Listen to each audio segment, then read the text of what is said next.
Này quyết tâm lên PC nha anh em nhá. Vô nhá, khởi động ván cờ úp đi cho nó mới mẻ. Sau mình mới vào việc. Tới đây, tới đây bạn trẻ. Oh yeah. Khoan khoan hồ, khoan hồ không.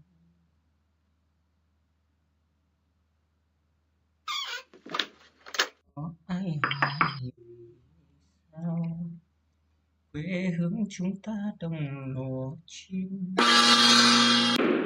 yêu cho nó thông minh hả?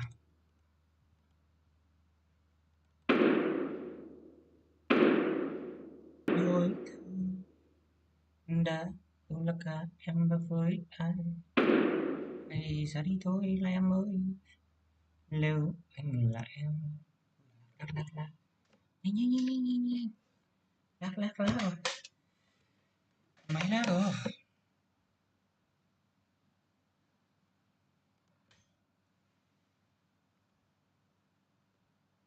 Cuộc gọi đêm em ở đâu, bên cạnh anh ít phút được không?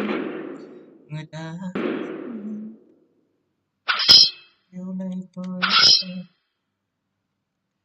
khi biết người với ai, yêu cả anh với ai, hãy ra đi thôi em ơi, anh là anh chỉ cho em nhớ những tháng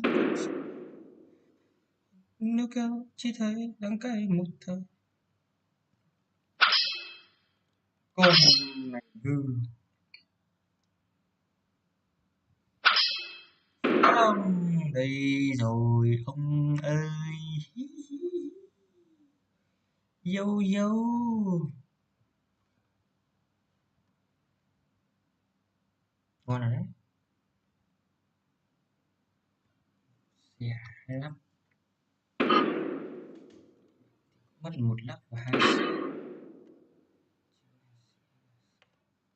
con có trống là đấy.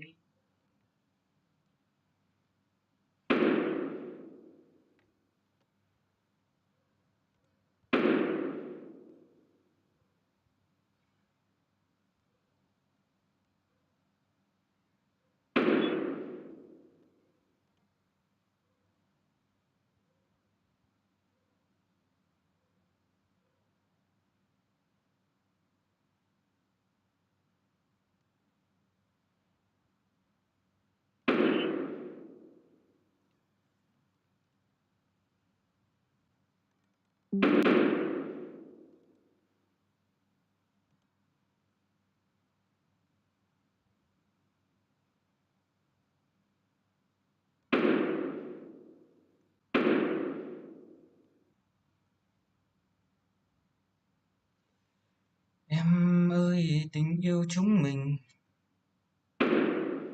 đã hết yêu nhau mất, sao em hay nổi hay vì cô đơn hơn em vô tình.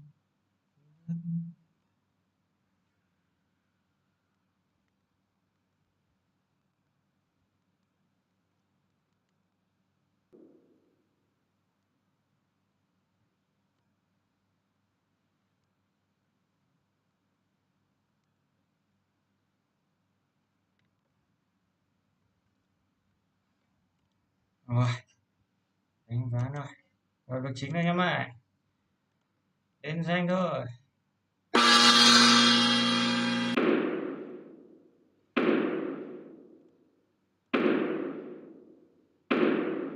Quỷ khoan